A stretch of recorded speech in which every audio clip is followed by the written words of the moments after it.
Moving on to the final section of the first track of Fear of Being Forgotten, we have all of our synths. So there's quite a lot going on here. Liam me sent basically everything but the kitchen sink, which was one sound we were thinking about putting in at one point, but never quite came to fruition, which I think is a bit of a shame. Would have been interesting to see where we could have put the sound of a kitchen sink, but who knows, maybe on the next DBD album. So, to start off with, in the opening section, we have the intro to the entire album, which is on a beautiful little piano sound recorded by Liam. Now, this particular melody, I don't know if I'm particularly allowed to say this, but I'm going to say it. And Liam, if you haven't watched this far, then that's your fault. This particular melody dates back to, I want to say, when we were in possibly I was in year 11, he was in year 10, it could have even been before then. It would be the same, every time he went up to a piano, he would play this melody, and it became a little bit of a sort of a running gag between the two of us. He would just go over to the piano, act like he was going to play this beautiful piece, and he would play this melody, and we'd just both be set ourselves laughing. And all of a sudden, probably nigh on 10 years later, it's kind of come full circle, and it's made its way into this album, and is actually the one of the main melodies behind this whole album. And I think that's just a beautiful thing. Again, I don't know if I'm allowed to say this, but there we go. So I'll just play a little bit of that for you now.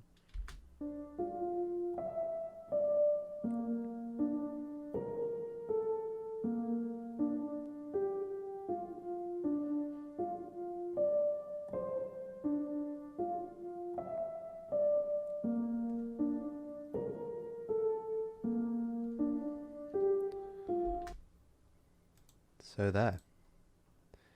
That started it all, one could say.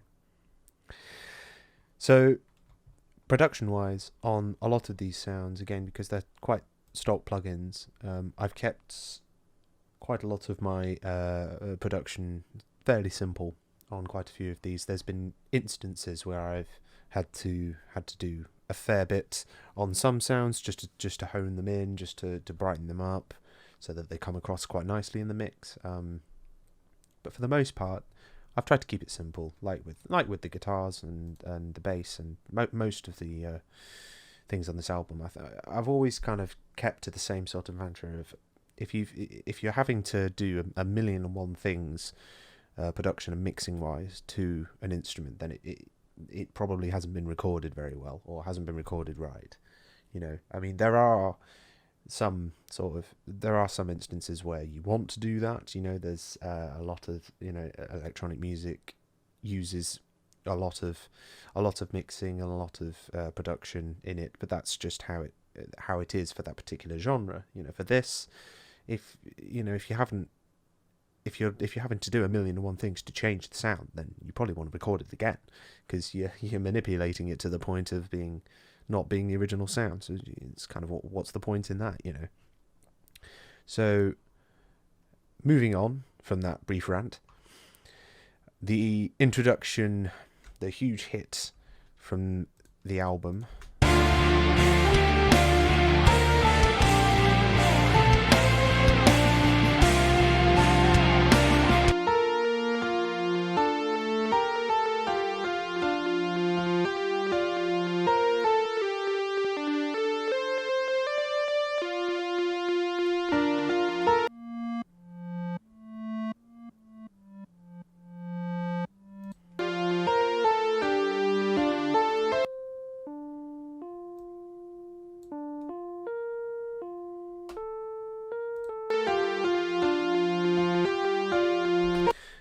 There's quite a lot going on really in the body of this sound for the synths.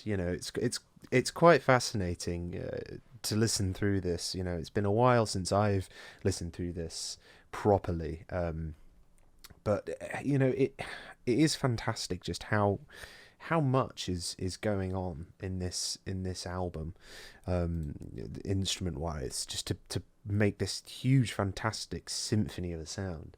And it really comes across really, really, really well, I think. So moving on to the first big section on here, things kind of heat up a little bit, but also kind of cut back in terms of what's going on in the synths. But what's happening on the synths really, really does cut through quite nicely.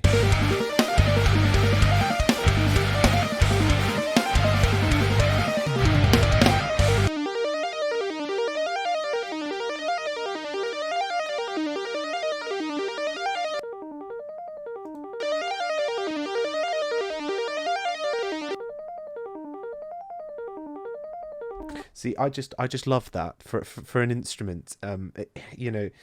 It's very clearly been tracked in through MIDI, and most of the notes are probably a very similar level of velocity, if not exactly the same level of velocity. But I find something just really, really charismatic and fantastic about that when you blend it with a load of other instruments that are also playing that same melody. It suddenly becomes this fantastic sound, and sometimes, for what we're doing, it's not a bad thing to have a sort of very static electronic sound in the synths, because all of the guitars are swaying so much, doing what they're doing, the bass is doing what it's doing, the drums are doing what it's doing in this huge cacophony of sound, and then all of these synths are sat there in a sort of beautiful collage on top of everything. Liam always loves to use just a ridiculous amount of synths, and I just love it so much because it gives me so much more to look at and to listen to get the levels right, to get everything right. It's really a party for a producer. It really is.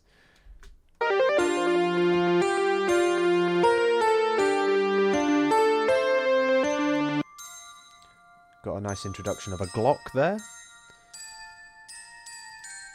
Liam's no stranger for adding orchestral elements to a song, which we will discover shortly.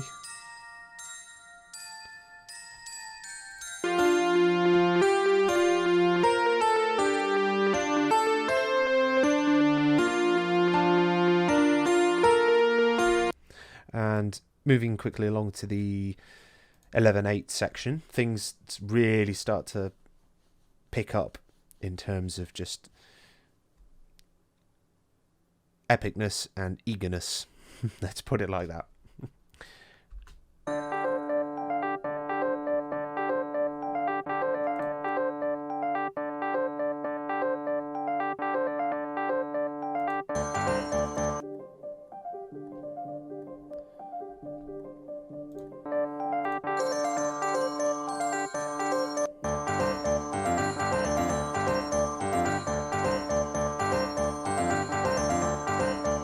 And again, having all of those sounds blended in with everything else, it suddenly becomes this huge thing.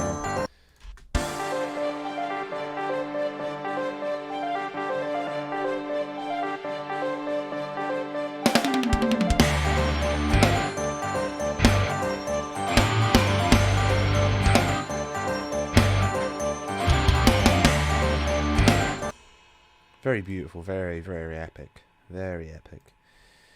Moving on to a little bit later on, we've got a couple of introductions of some nice little references, perhaps, to a certain retro video game, perhaps, or just maybe thought it was a cool addition.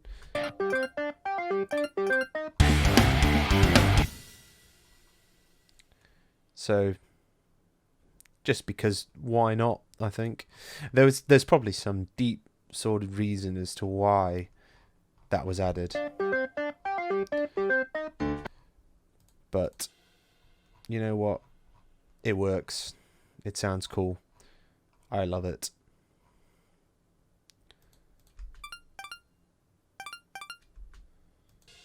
there's a couple of sort of like cheeky, I want to call them like Easter eggs almost, because that's kind of what they are in a way, and it's really it's just really fun to have those sort of things within an album of what you're doing. It's really cool. So moving on from that, we have a very genty section coming up, and there's quite a bit more going on in terms of the synths and also the effects section, which I kind of blanketed off both sections.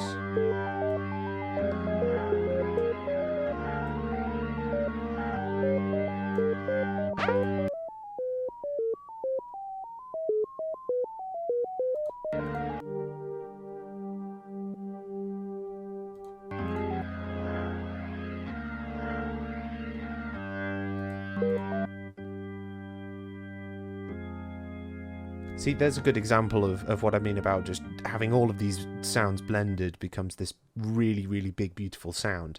That there on its own, that organ, it's not very spacey, it's not very big. It's quite a mono sounding recording that we've got there. It does sway a little bit from side to side, but for the most part, it's not really doing anything. You add all of the rest of these instruments, and suddenly you've got this beautiful, huge sound.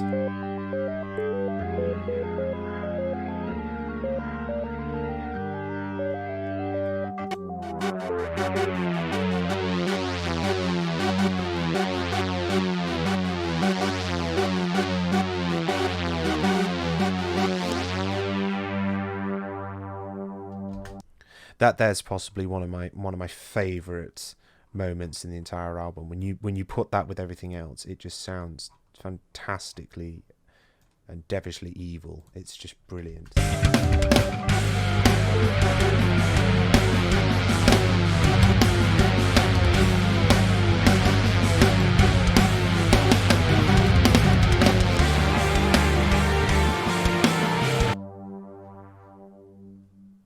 And there we go.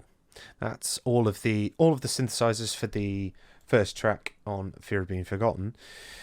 Moving on from there, we have the addition of some strings and also some funky sounding reeds and horns, because why not?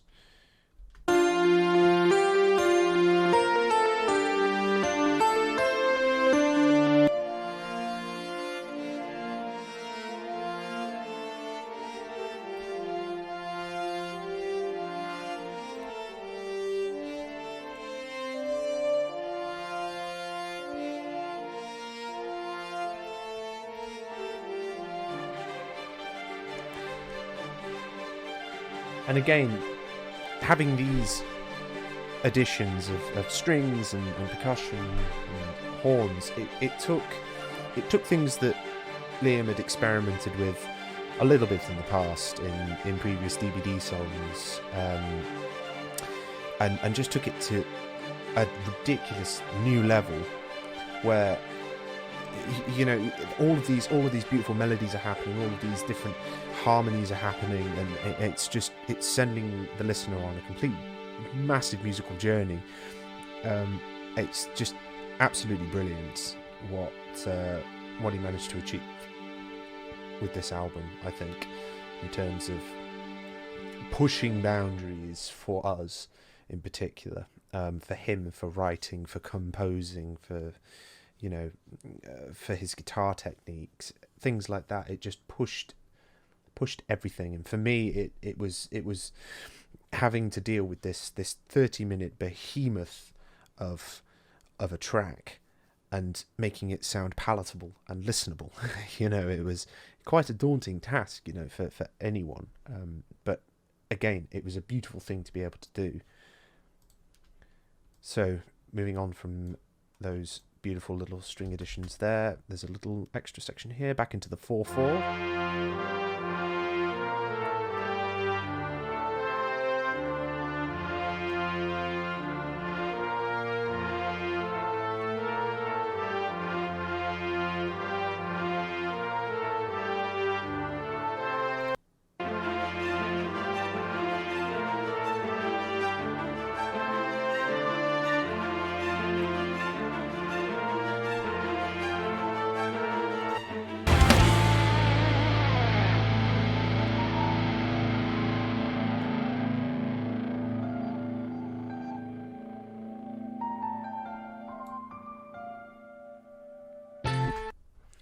And there we go.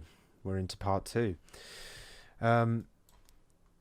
As I said, for production-wise, there was a ridiculous amount of stuff. Mixing-wise, I, again, tried to keep it as simple as possible, because here I was dealing with a lot of very, very processed synth sounds. It was just a case of balancing everything out so that we still got a really, really big sound without it becoming overbearing for a listener. Because the last thing we wanted to do was to have all of these amazing sounds and have to cut half of them out, or have to turn everything down, or not use any of them. It would have been heartbreaking to have to do that. There was no way we were doing that. Everything had to be in, and I think we found a way. I could be wrong. Maybe I'm hearing it wrong, but I think it came out. I think it came out well. So that was just a brief introduction to all of the synths, and the strings and horns and everything in between, from Fear of Being Forgotten Part 1. I'll move on to the mixing of said tracks next time. Just to brief, I think that will be quite a short episode, to be honest, because, as I said, we kept it simple, kept it clean, kept it nice. So yeah, until next time.